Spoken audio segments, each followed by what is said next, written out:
అన్ని నదులు తిరిగి కైలాసానికి వచ్చేసరికి అన్నగారు తండ్రి పక్కనే ఉన్నారు.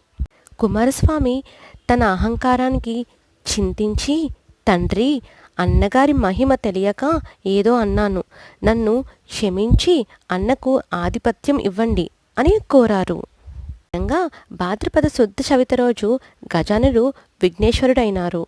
ఆ రోజు అన్ని దేశాలలోని భక్తులందరూ విఘ్నేశ్వరునికి అనేక రకాలైన పిండి వంటలు సమర్పిస్తారు.